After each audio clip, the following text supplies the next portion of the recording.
Welcome back to the podcast, my friends. I'm so excited to have you here today. I truly am. Today's episode is going to talk about one of the fundamental truths that I kind of came onto on my journey of healing my relationship with money. So today's podcast is titled, Your Relationship with Your Money Reflects Your Relationship with Yourself. Often say this to women and they still are amazed at how much it's true once they think about it. And we often wonder, why do we do the things we do? Or sometimes we think our money behaviors are random, and they're not. They are not. They are directly related to what's going on inside of us. And I'm going to break it down for you today. I'm going to show you how that transpires for me and how you can apply it to yourself. I'm going to show you why that matters for you to know this fundamental truth. I'm going to show you what you can do with this information because it's very empowering once you integrate it and realize this is true. And it can be a source of power and inspiration in how you look at your money and what you want to do with your money. So let's get into it. You ready? I am so excited about this. All right. I have all my notes here because listen, a lot of times things unfold for me as I'm going through my life. There's nothing here on the podcast that I share that isn't from lived experience. And so as it unfolds for me, it's really important that I go back and kind of study it to make sure I know what unfolded. And this is how I've been able to master a lot of skills in my personal life because I don't just take things for granted. I study them and then I find the process behind it. I think deep down I'm like an engineer at heart where I like to break things apart to see how they put together and how they function. And that's really what I've done with this concept. I started to realize the way I was spending my money was not random. The way I was feeling around money was not random. And I investigated and it revealed so much. So the first thing I want to talk about when it comes to this is, what does that actually mean that your relationship with money is a reflection of your relationship with yourself, or it reflects your relationship with yourself? Basically, what this means is that money is not the problem. What really is the role of money in your life is revealing the relationship you already have with yourself. The relationship we have with ourselves is the least addressed relationship in our lives, in all of our lives, all the humans, because there is something really fascinating about us humans, the way we are designed. There's a version of us that's in this body, and then there's a version of us that we don't see. We just hear her in our brain. But because we're physical beings, we pay more attention to physical things. So when we're with people, and most humans, you're born into a family, you're born with people, and we just pay attention to the people around us. So then we grow up just thinking of the people, the physical beings that we see around us. And we give the least amount of time attention to ourselves on the inside, who we are, what's going on in there. But the reality is there is a whole relationship, and the relationship is really just all the thoughts you have about yourself. And we do form those thoughts as we grow up. We just never investigate them. We never think they're real, they exist. No one teaches us how to build that relationship, how we should view it. And so then you grow up as an adult and you start spending your money, you start swiping, making decisions left and right, planning things and showing up in your life, and you don't realize it's all related back to what you think about yourself. So that's what that means. That how you spend your money, the decisions you make, whether you invest in something or not, basically our entire relationship with money is based on these financial decisions, which is why knowing how to make financial decisions without regrets is a very important skill. But all of our relationship with money is about decisions. And all of those decisions, we base them on how we feel about ourselves, who we are. So we're basically making decisions every single day. Do I pay this bill? Do I hire a contractor? Do I go to the ER? Do I talk to my boss about the promotion? Do I go on the vacation? Do I buy the designer handbag? Do I hire a mentor? Do I sign up for this program? Do I invest in more schooling for myself? Every single day, we're making tons of financial decisions. And again, as I said, they're all rooted in how we view ourselves, who we think we are. So money is not something we think about once in a while. It's something we think about all of the time throughout the month. There's money leaving our bank account all the time. There's money coming in, not as often, right? Money is constantly moving throughout our lives. This is where you kind of start looking at how some people spend money. And I've noticed this to be so interesting. Different income brackets spend money differently. A lot of people don't spend money based on anything that's big, that's grounded in their inner self. We kind of spend money based on our income bracket. So you make a certain income and you look around and people from that income range, the way they spend, you kind of spend the same way. It's just like when you're going to school, you're thinking to yourself, the career that I'm going to have, here's how much it's going to pay me. How did you know that? You Googled it, or the average, or what you heard about. And it's the same thing with the way we spend. We just spend based on what's going on around us. So when you don't trust yourself with money, when you don't trust yourself, you don't trust your financial decisions. Because if your financial decisions are all rooted in who you say you are on the inside, the relationship you have with yourself, the thoughts you have about yourself, if those thoughts are not driven from self-trust, then your financial decisions will reflect that. And one of the ways you know this is true is if there are a burden to you to make financial decisions. And also, if you're making them on the fly, you don't have a process that you follow to fall back on every single time. This matters. Oftentimes, we're told not to make financial decisions from emotions. The truth is, we are always making decisions from emotions. But self-trust is a really powerful place to make financial decisions from. And when you do make decisions from self-trust, your decisions are sturdier. They're more grounded. And you trust yourself with the decision. It's not the decision itself that you trust, because you're the one generating the self-trust. When you avoid difficult emotions, when you're not familiar with your emotional world, then you're most prone to avoid difficult emotions. And when you avoid difficult emotions, then you will avoid your finances, because we are trained to see money as the hardest thing we have to deal with. And because of that, there are a lot of negative emotions around money. And we don't even understand how to be with the negative emotions. So I think about never wanting to open my mailbox because I didn't want to be present with what I thought was going to be in my account. I would completely avoid any kind of mail because I didn't even want to know if there was a bank mail, if it was a credit card mail. So I would just rather not open my mailbox altogether. That's the kind of avoidance I had. But the truth is, I wasn't avoiding my mail. I was avoiding the emotions that I thought I was going to be feeling once I saw my numbers. I saw a mail from a banking institution. So when you are not familiar with your negative emotions, but they're there, right? Because your brain is always generating thoughts. They're generating thoughts about money. They're generating thoughts about yourself. They're generating thoughts about you. Your brain is generating thoughts about your life and things around you. And those thoughts carry emotions. And when you're not familiar with those emotions, you think you're avoiding your money. You think you're avoiding dealing with your finances. But in reality, you're just avoiding those emotions. So at this point, if there is a lack of knowledge in today's society, even though we are in the information age, we don't have the correct information. We don't have the accurate information. And the information that we need to have, it's about us. It's really studying ourselves in the ways that we interact with money. And that's exactly why I'm so excited about this podcast. And I'm excited about this concept because this is what I discovered along the way. And it made so much sense to me, especially for me.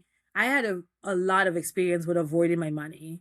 I was in complete denial of what was happening. I had no idea how my money was moving, whether I only remembered when I would get paid, but then it would be gone right away because I had no idea how many expenses I was incurring as soon as I would get paid.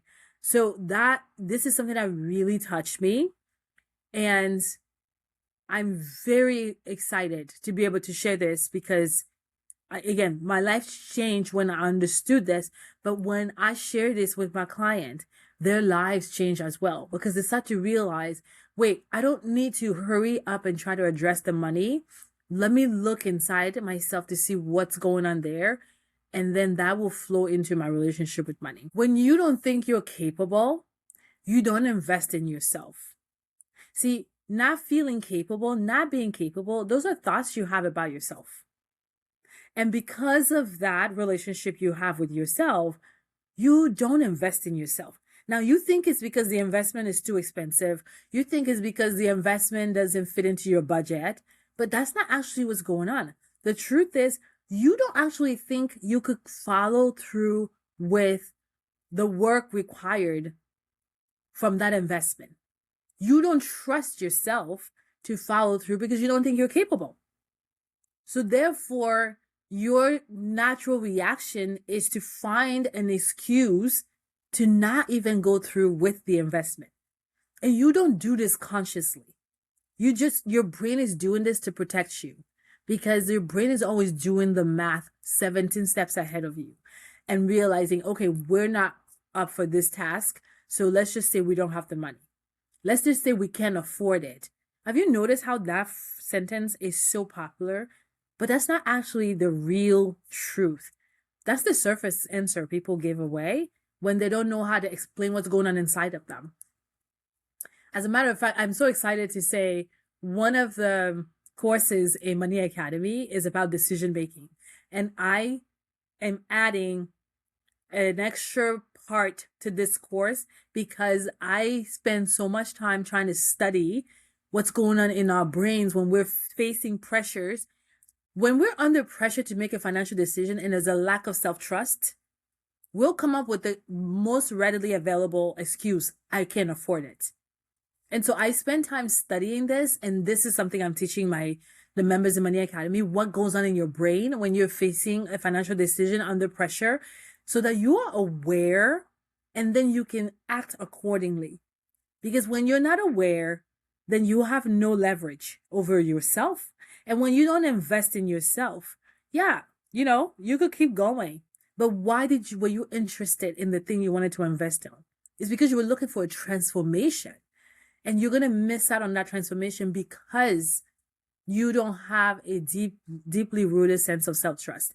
You don't believe in yourself to go through with the process and actually creating the transformation for yourself. So we can work on that. We can definitely increase our self-trust. It's a skill. It's not something that's just either you have it or you don't. But at first you need to realize if it's something that's missing, right? Here's something that also unfolded as I kept going with this concept. We rarely investigate why we spend. I think it's the most fascinating thing. We never ask ourselves, why do we spend? And here's the thing, even if you do ask that question, you will take the first superficial answer your brain gives you. Oh, it's because I wanted those shoes. But actually, is it true? Here's what I found to be true. We actually spend because of an emotional experience. We're either avoiding an emotional experience or we're after one. We're chasing one. Listen, there's so many different ways people spend money in the world today.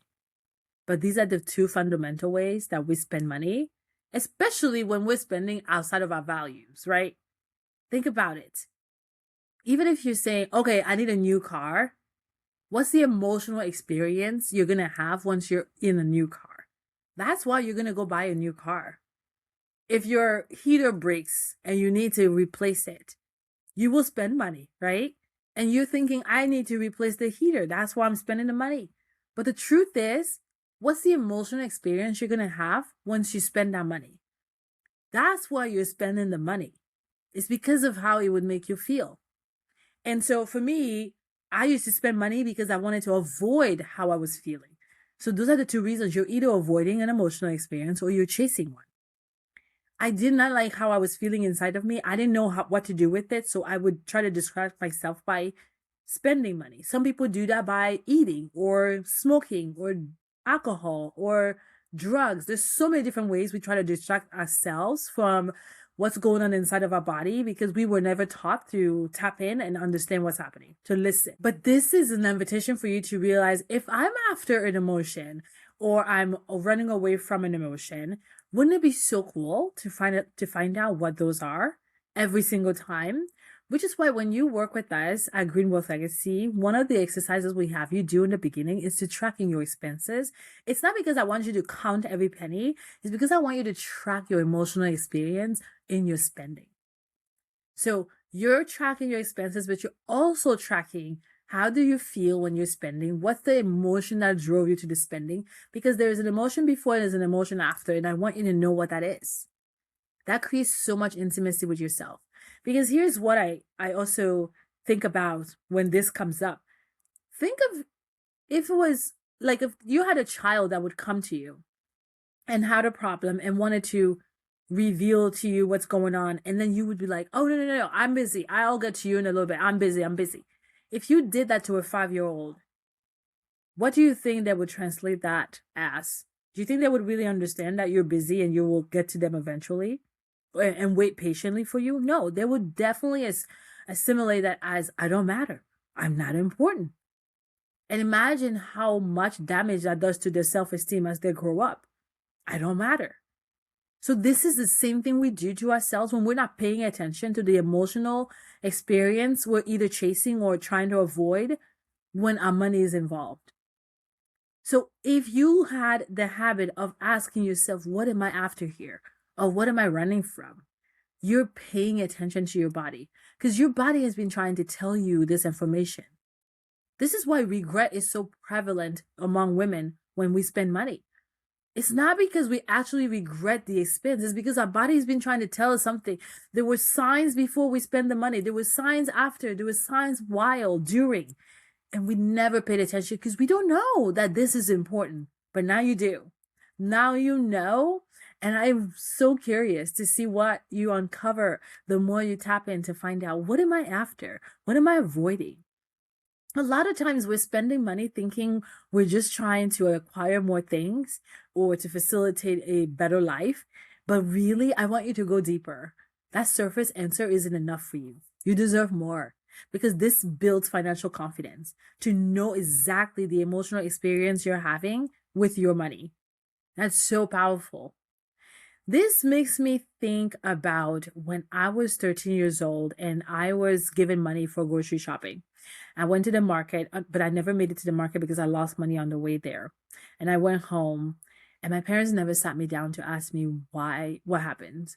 We never talked about how I assimilated the experience. We never talked about what it meant to me, what it could have meant, how I wanted to frame it.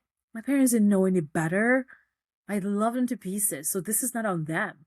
Who taught us that? And so, of course, my brain filled in the blank. My brain decided, so money doesn't matter. So no wonder years later, as an adult, I was going through some financial difficulties. I don't even remember what it was now. And I decided the only way I could solve it was to cash out my 401k. Yeah, that could be a good solution, but I don't know that I actually investigated all the way possibles to do it because I just didn't think money mattered. So 401k, what's that? And so not only was the belief that I had about money was deeply entrenched, and that's what guided my decision, but also it was the belief I had about myself.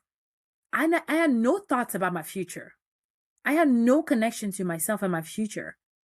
So it was so easy for me to say, oh yeah, this is the solution. I'll just go cash out my 401k.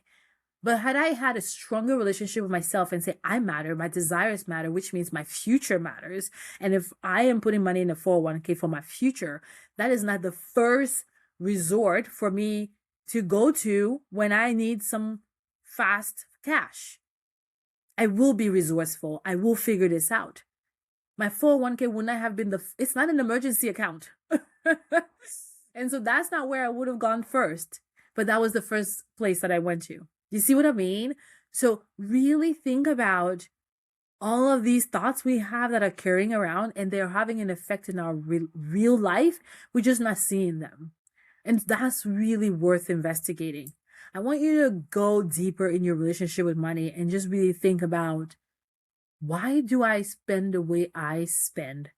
What is it that I'm after? Really, that is an incredible sense of self-connection. Because here are some questions you can ask yourself to really uncover the way you're spending, if it's exactly how you want to spend money, because that's another thing that you will discover along the way. Along the way, as you're investigating why you spend the way you spend, you will eventually realize a lot of the ways you spend money, you don't actually want to. Which is why in our program, working with our clients, our first move is never strategy.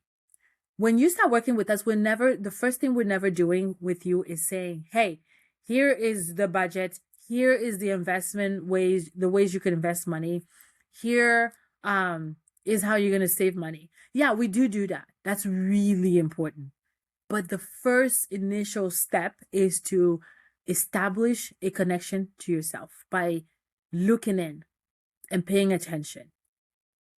Because when you do that, you start to realize a lot of the ways I spend money, I don't want to. Because once you find out why you spend money, then you're going to start to realize, is this really how I want to spend money? It'll just emerge. This is a really powerful work. There's a lot of layers to this work that are not readily obvious at the beginning. And so I want you to learn to become a kind of woman who trusts the process. Because the first steps always look so weird and kind of like crazy, but they reveal so much. So if you've never asked yourself, why do I spend money? I want you to start thinking about that. But then also start to investigate, are you really spending money the way you want to spend money? And as I mentioned, I want to give you these questions. If no one judged you, would you still spend money the way you do? If no one knew your income, would you still spend money the way you do? If nobody expected anything from you, would you still spend money the way you do? How would you actually spend money if you had no one looking in on you, expecting no judgment, no one expecting anything from you? Because what is the life you're actually trying to create? And if we don't think about that, then we're just spending money on autopilot, and we're not realizing that it's coming directly from the inside. We need to investigate. Really, I want you to learn to be an investigator in your own life. And as I said, if there's any new knowledge we need in today's world, it's the knowledge of you. That's where you want to spend most of your time, because that is the information we had not been given. Now, if you think about this leads to your future, right? Like, I think about my retirement. It's directly related to how I spend money today, because I have to save for my retirement. I have to plan for it. And so the way I see it is, if I decide to retire at 70, who knows, maybe I'll never retire. But if I do decide to retire, I truly believe at 70, I'm going to still feel full of life, very much alive, getting ready to start a brand new book of my life. And I'm going to want to live large. I'm going to want to live out loud. I am a very proud auntie. I love spoiling my humans. I'm not going to stop feeling this way when I'm 70. I'm going to want to do it even more. So I picture me being on some island somewhere doing some volunteer work, having the most fun, and then wanting to fly over all my humans to come and stay with me for a week. I'm not going to ask them to pay for that. I will pay for it. So, but how is that integrated in my plan today? Do I include that in how I'm planning for my future? And what does that mean for the way I'm spending money today? Because inflation is real, my friend. It really will surprise all of us by the time we're getting ready to retire. I want you to think about that. And here's what I want to tell you when I think about our relationship with money. it always makes me think about diet culture because I'm on a weight loss journey right now that has revealed something to me that I was just like, this is so amazing. I'm so incredibly honored to have gone through this journey. Yes, I needed to work on my relationship with food, but most definitely, I needed a deeper connection with myself. And that's what this has done. And it has gotten me to realize diet culture is a very dangerous propaganda. I was talking to my coach and I was telling her that I truly believe diet culture is actually the main reason as adults we are disconnected from ourselves. It really teaches us rules and regulations, puts us in a box, and it doesn't allow us to connect to our body so that we understand personally, what do I like? What do I want to do? Is this how I want to eat for the rest of my life? What's the lifestyle I want to live? Versus when you lose weight without diet, you don't have a choice but to connect to yourself because the information will not come from anywhere else than you. And so it really helps you build self-trust. Diet culture will never teach you how to build self-trust. And so that's what I think about when I look at your relationship with money. Financial gurus online tell you all these rules about money, but nobody tells you that. The truth is, you need to connect to yourself and understand how you want to spend money. Because the minute you do, you start to realize all these strategies, I don't need any of them. I can create, there is a million different ways to pay off debts. I promise you. But you'll never find the way that works for you if you're just trying to follow some strategy. Versus what if you looked at your own life and asked yourself really powerful questions and decided what would match your life? What would feel authentic to you? Because authentic to me means the truth that's inside of me. Not just always something that feels good. Sometimes the truth that's inside of me doesn't feel good. For instance, if I'm planning to retire with $10 million, that is the truth that's inside of me because of the life that I want to live, right? Today, I'm not looking to always feel good, which means if I have the urge to spend money on something that wasn't part of my plan, it might make me feel good to spend money on that, but that's not my desire to always feel good. So I will probably not spend the money, and that's okay because it feels true to me that I want to take care of my future more. But no one will teach you that. They're just going to tell you, stop buying the coffee, stop buying the designer handbag. But like that doesn't help you connect and learn your own truth and study yourself and find out what works for you and how that affects how you show up in the world.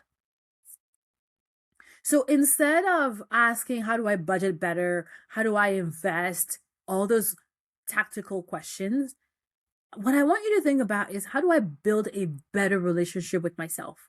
And if you're listening to this and you're thinking, I have a good relationship with myself, let me tell you something. You could go deeper because I too had a great relationship with myself. And then I got onto this weight loss journey and it's been incredible. I am so connected to myself. It is one of the most soul enlivening experience I've ever been through. And I can only imagine this is just the beginning. What else am I going to discover? I want you to be open to the idea that you could go deeper. You could absolutely go deeper because when you learn to lead yourself, then naturally your money starts to reflect that relationship.